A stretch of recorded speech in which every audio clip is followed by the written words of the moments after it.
নমস্কাৰ প্ৰিয় দৰ্শক, যদি আপুনি মিথুন ৰাশিৰ জাতক জাতিকা হয় তেনেহ'লে এই ভিডিঅ'টো আপোনাৰ বাবে স্পেচিয়েল হ'বলৈ গৈ আছে। 2026ৰ পৰা 2027 চনৰ অসমীয়া নতুন বছৰত আপোনাৰ জীৱনত কি ডাঙৰ পৰিৱৰ্তন লৈ আহিছে। এই বছৰটোত ধন আগমন হ'বনে ক্ষতি হ'ব? প্ৰেম আৰু বিবাহৰ ক্ষেত্ৰত সুখ থাকিবনে সমস্যা থাকিব?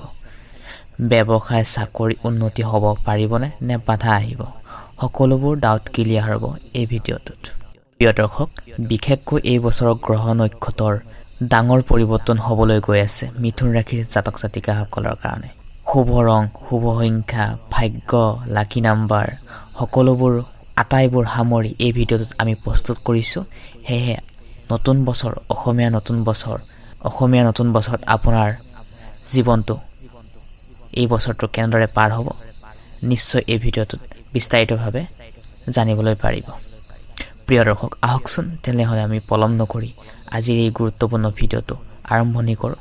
নমস্কাৰ প্ৰিয় দৰ্শক, অসমীয়া নতুন বছৰ আপোনালোকৰ সকলোকে মোৰ ফালৰ পৰা আন্তৰিক শুভেচ্ছা জনাইছোঁ।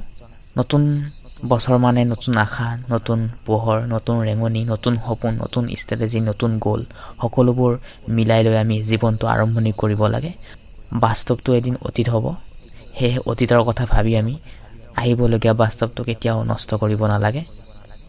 প্ৰিয় দৰ্শক, আপুনি যদি মিথুন ৰাশিৰ জাতক জাতিকা হয় তেনেহ'লে নিশ্চয় কমেণ্ট বক্সৰ জৰিয়তে আপোনাৰ ৰাশিটো নিশ্চয় নাম উচ্চাৰণ কৰি দিব।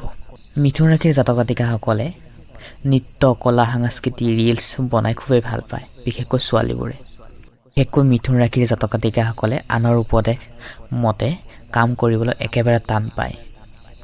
স্পষ্টভাৱে ইয়াৰ স্বীকাৰ নকৰে। নিজৰ সা সম্পত্তি ৰক্ষা বেদনা ওপৰত অতিৰিক্ত গুৰুত্ব দিয়া দেখা যায়। মিথুন ৰাশিৰ জাতক জাতিকা অধিক এওঁলোকৰ মনৰ মাজত বহুতো সপোন লুকাই থাকে। কথা কম ক'লে এওঁলোক কিন্তু স্মাৰ্ট বহুতেই দেখা পোৱা যায়। মিথুন ৰাশিৰ জাতক জাতিকাসকলে ব্যক্তিৰ অৰ্থভাৱ মধ্যমীয়া দেখা যায়, যদিও নিজৰ কৰ্মৰ দক্ষতাত গুণৰ নিজৰ বুদ্ধিমত্তাৰে সামৰি লৈ এওঁলোকে অৰ্থ উপাৰ্জন কৰিবলৈ সামৰ্থক হ'ব পাৰে।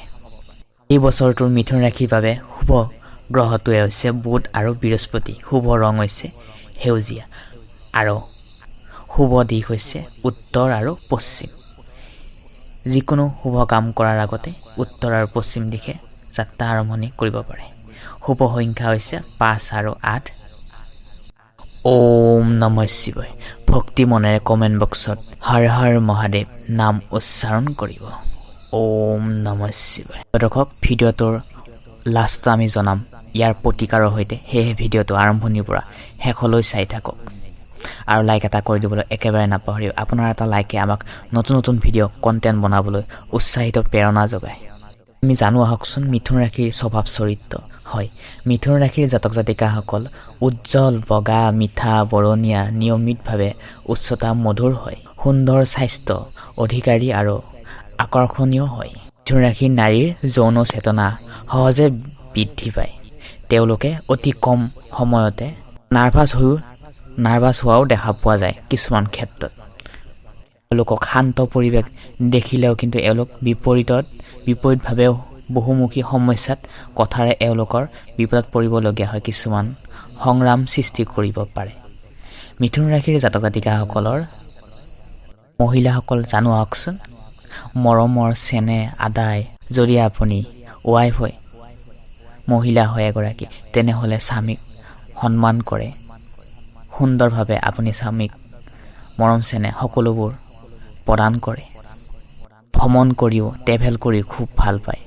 নিজৰ পৰিয়ালৰ নিজৰ স্বামীক সকলো প্ৰকাৰে প্ৰেৰণা উৎসাহ যোগায়। মিথুন ৰাশিৰ নাৰীসকলে এনেকুৱাই হয়। যদি হয় নিশ্চয় কমেণ্ট বক্সৰ জৰিয়তে জনাবলৈ একেবাৰে নাপাহৰিব। 2026 আৰু 27 অসমীয়া নতুন বছৰটো কেনেকৈ যাব? মিথুন ৰাশিৰ জাতক জাতিকাসকলৰ তৃতীয় ভাগত থাকিব কেতু, নৱমত থাকিব ৰাহু আৰু দশম স্থানত থাকিব শনি আৰু মংগল থাকিব, বুধ আৰু একাদশ ৰবি শুক্ৰ অৱস্থাত কৰিছে। বৃহস্পতিৰ অৱস্থানে কিছুমান অমংগলৰ সৃষ্টি হোৱা দেখাৰ উপৰিও আপোনাৰ কিন্তু বৃহস্পতিৰ দশাটো খুবেই ভাল। বছৰৰ আৰম্ভণিতে কিছুমান দুশ্চিন্তাই অপমান আপোনাক কৰিব পাৰে, সেয়ে অশুভ থাকিব এই বহাগ মাহটোত। মাহটোৰ লাষ্টৰ ফালে কিন্তু ধন ইনকামৰ ক্ষেত্ৰত ডেভেলপমেণ্ট কৰিব পাৰিব, পলিটিক্সৰ ক্ষেত্ৰত, ৰাজনীতিকৰ ক্ষেত্ৰত আৰু বিজনেছৰ ক্ষেত্ৰত জয় লাভ কৰিব পাৰিব। একাদশ ঘৰত ৰবিৰ অৱস্থানে আপোনাৰ নানা ধৰণৰ সমস্যাৰ পৰা উলিয়াই সমাজত সৌভাগ্য কঢ়িয়াই লৈ আহিব। আপোনাৰ ভাগ্য আপোনাৰ লগত থাকিব, লাভে লাভ, শুভ ফল পাব। এই বছৰৰ আৰম্ভণিতে মিথুন ৰাশিৰ ব্যক্তিসকলৰ ধনপতি চন্দ্ৰ ৰাহুযুক্ত হোৱাৰ ধনৰ ক্ষেত্ৰত অশুভ প্ৰভাৱ পৰিব পাৰে, সেয়েহে পাবলগীয়া ধন হাতলৈ নাহিব।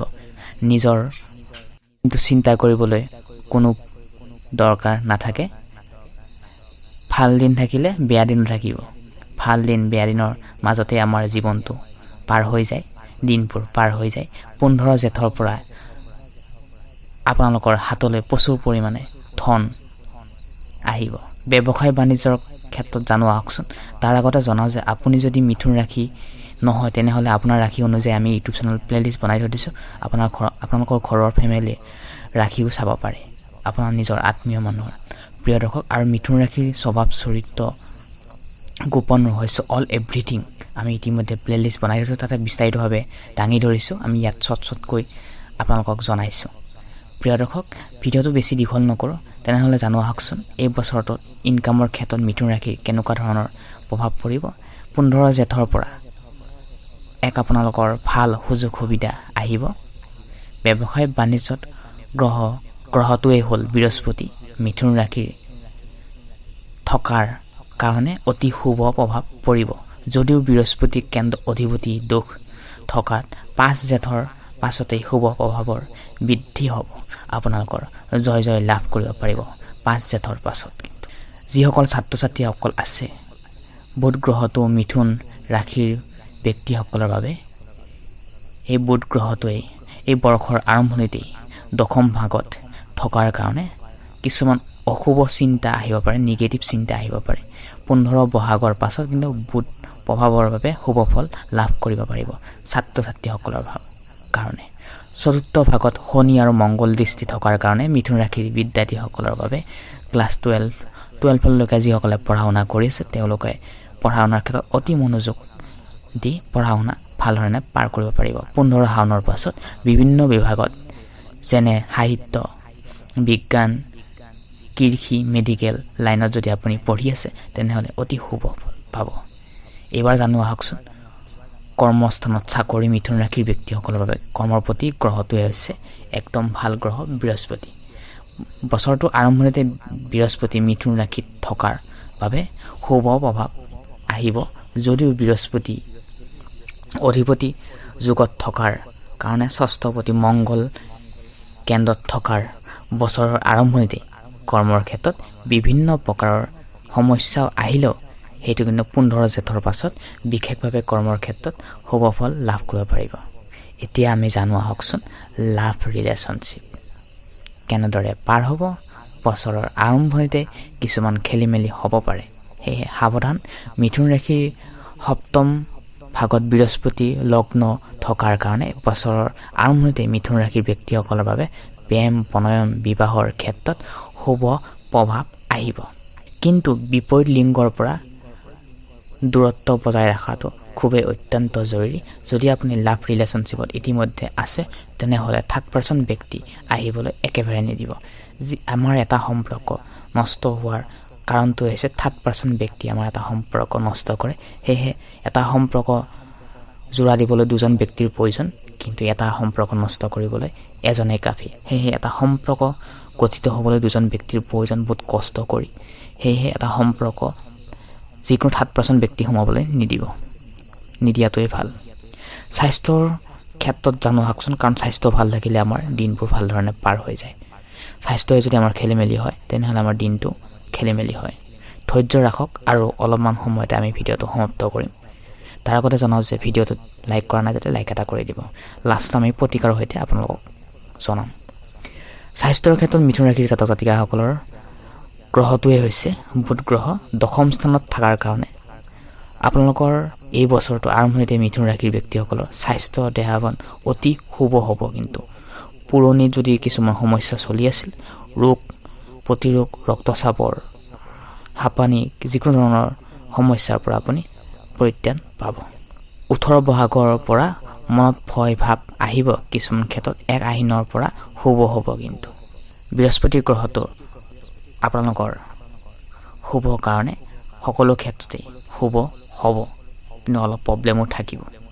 মিথুন ৰাশিৰ জাতক জাতিকা পুৰুষ মহিলা, এইবাৰ আমি ইয়াৰ প্ৰতিকাৰৰ সৈতে জানো আহকচোন। এই বছৰৰ আৰম্ভণিতে মিথুন ৰাশিৰ জাতকৰ ব্যক্তিৰ মাজত অশুভ গ্ৰহ হৈছে কেতু।